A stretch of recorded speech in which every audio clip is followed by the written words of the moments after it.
Observação. A habilidade de ver de fato um texto é desenvolvida e com a Bíblia não é diferente. Precisamos praticar e treinar a nossa observação, o que vemos de fato no texto, para compreendermos e depois podermos interpretar e aplicar as verdades que Deus traz nele. Mas se eu não sei o que está no texto, como poderei aproximar essas verdades da minha vida? Como posso ver de fato a Bíblia? Nesse vídeo, vamos responder essa pergunta, com algumas ferramentas bem práticas. E vamos aprender a fazer as perguntas certas ao texto.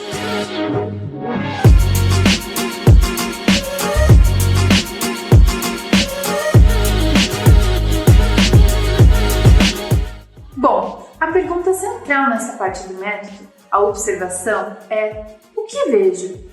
Vamos começar do todo, depois vamos focar nas partes e, por último, nos detalhes.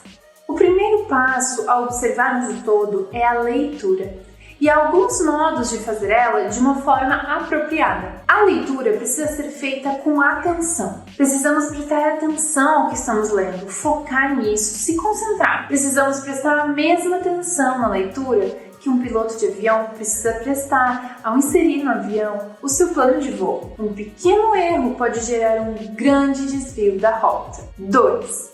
A leitura precisa ser repetida. Quanto mais tivermos contato com o texto e melhor soubermos, mais poderemos extrair dele. Leia o livro inteiro da Bíblia. Leia várias vezes, cada vez em uma tradução diferente. Ouça a Bíblia. Leia ela em voz alta. Você também pode ler em uma outra língua ou pedir para alguém ler para você. Isso vai te ajudar a mergulhar mais no texto e saber melhor o que ele diz. 3. A leitura precisa de paciência. Você pode focar em ler um livro da Bíblia por mês várias vezes, por exemplo, ou ler várias vezes a passagem que quer estudar. Mas se afaste, dê um tempo e volte ao texto mais tarde para ler ele novamente. Assim, você vai poder perceber coisas que não percebeu antes. 4. A leitura precisa ser feita em oração. A oração é essencial para estudarmos a Bíblia. Ela anda de mãos dadas com a leitura. É Deus quem dá o discernimento e a sabedoria, e nós precisamos pedir isso a Ele. 5. A leitura precisa ser meditativa. Precisamos refletir no que estamos lendo. A Bíblia fala em vários momentos sobre a importância da meditação. Precisamos parar, refletir, digerir lentamente o alimento. E não apenas consumir o texto num modo fast food. 6. A leitura precisa ser feita com propósito. Precisamos buscar o objetivo do autor a escrever o livro. Nada está na Bíblia por acidente. Tudo contribui para um significado. Uma das maneiras de fazer isso é atentar para a estrutura do texto, que nós vamos tratar mais adiante. 7. A leitura precisa ser feita de um modo aquisitivo. Precisamos ler a palavra para reter ela em nossos corações, não apenas conhecer as palavras. Então, quando formos ler a palavra, devemos ter isso em mente e ter um envolvimento pessoal e ativo com o texto. Por último, a leitura precisa ser telescópica. O todo do texto é o que vai iluminar as partes. A Bíblia não é uma coleção de partes, mas sim um todo íntegro. Dessa forma, aqui, o todo é maior que a soma de suas partes. Para nos ajudar nisso, nós podemos procurar por conjunções, como mas e portanto. Precisamos prestar atenção ao contexto do versículo, seu capítulo e o livro como um todo. Precisamos considerar o contexto histórico do livro também, que vamos falar mais adiante no passo da interpretação. Podemos perguntar onde o livro está na sequência bíblica, se ele foi escrito antes ou depois de Cristo, o quanto da Bíblia já estava escrita quando o livro foi feito. Todas essas são perguntas que nos ajudam a ver melhor o todo do texto. Lendo o texto desta forma, a gente vai estar mais perto de interpretar ele corretamente. Depois da leitura, nós podemos fazer observações sobre o que vimos. Você pode anotar o que você percebeu primeiro, o que chamou sua atenção em termos do que está escrito. Também pode responder as seguintes perguntas que são muito importantes: quem, o que, quando, como e onde. Quem aparece no texto? O que está acontecendo, sendo dito, sendo feito? Quando isso se passa? Em quanto tempo ocorre? Como está ocorrendo? Como o que é dito é dito? onde ocorre, onde é escrito, para onde vão, onde estão. Após vermos o todo dessa forma, podemos passar então para a análise das partes. Na parte, podemos analisar o gênero literário que o autor está usando e como isso afeta o que ele está dizendo. É uma epístola, uma narrativa, um poema? Isso afeta a maneira que nós vamos ler o texto e também perceber o que está sendo dito. Junto com essa análise, nós podemos observar a estrutura gramatical. Precisamos focar nos verbos que enfocam quem está fazendo ou deveria fazer o quê. O sujeito e o objeto executam e sofrem uma ação, e isso não pode ser confundido, ou vai poder gerar problemas na parte da interpretação. Os modificadores também precisam da nossa atenção, pois eles são descritivos e eles ampliam e modificam o sentido das palavras. Eles são os adjetivos e os advérbios. As frases preposicionais nos dizem onde algo acontece, em, sobre, por e assim por diante, como em Cristo, pela fé, de acordo com a palavra do Senhor. Já as conjunções estabelecem relações de sentido entre o todo do texto. Portanto, mostram que algo antes é relevante para o que estamos lendo agora. Depois, nós precisamos então analisar a estrutura literária. Como o texto é organizado? Quais são as relações que surgem dessa organização? Depois também podemos perceber a estrutura biográfica, baseada em pessoas-chave da história.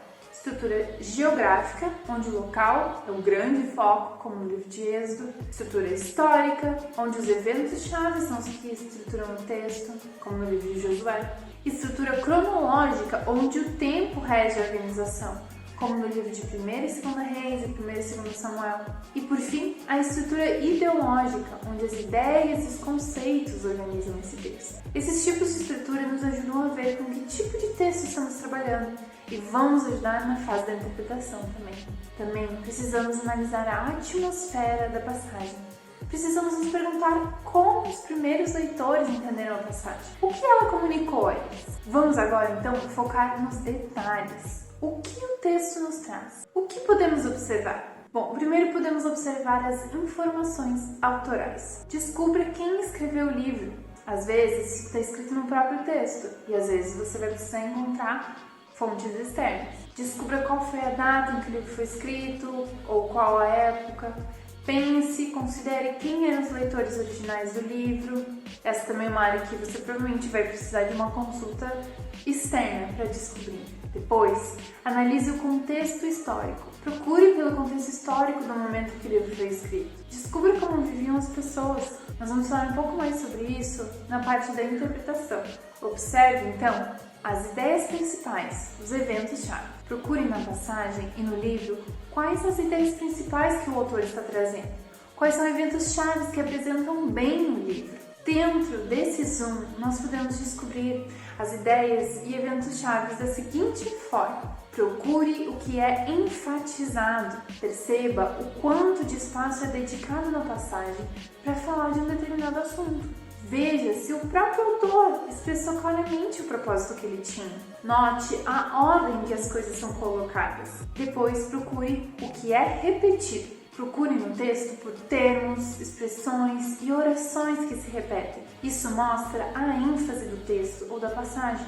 Perceba se há pessoas que reaparecem em mais de um ponto da narrativa. Procure por incidentes e circunstâncias que se repetem, como em Juízes, com a reiteração de que as pessoas faziam o que era mal perante Deus, ao longo do livro todo. Também procure por padrões ou justaposições, como paralelos entre Jesus e a vida de José, por exemplo. Procure por coisas que são relacionadas também. Vá do geral para o específico, olhando o todo à luz das partes. Como em Gênesis, onde primeiro é dito que Deus criou os céus e a terra, mas depois, mais adiante, os detalhes são dados. Note as perguntas e respostas que há no texto, como quando Deus fala com Jó. Perceba as relações de causa e efeito, como quando o povo de Israel desobedeceu repetidamente a Deus. Essa é a causa, e então os babilônios os levaram cativos. Este é o efeito.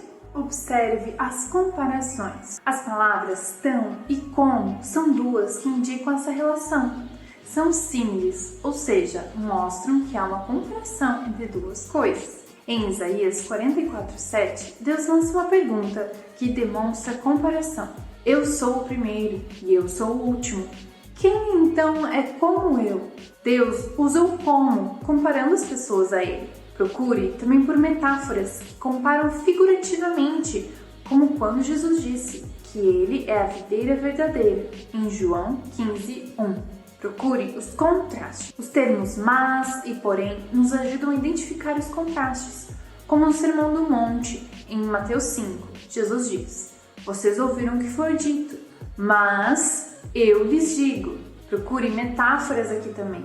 E ironia no texto. Isso também demonstra um contraste. Depois de procurar as partes-chave e as ênfases, vamos olhar ainda mais detalhadamente para os termos. Procure por termos teológicos que aparecem em outras partes da Bíblia. Procure por termos que você não conhece e pesquise o seu significado. Defina mesmo os termos que você já conhece. Ressalte os termos-chave de uma passagem, vendo que palavras são mais importantes. Destaque as figuras de linguagem, problemas teológicos. Talvez, olhando para o texto, você se depare com alguns problemas teológicos. Assinale a passagem onde eles se encontram, para mais tarde, na interpretação, você lidar com eles. Bom, aprendemos a olhar para o texto no seu todo, nas suas partes e focando nos detalhes. Mas o que a gente faz com toda essa informação? Faça anotações.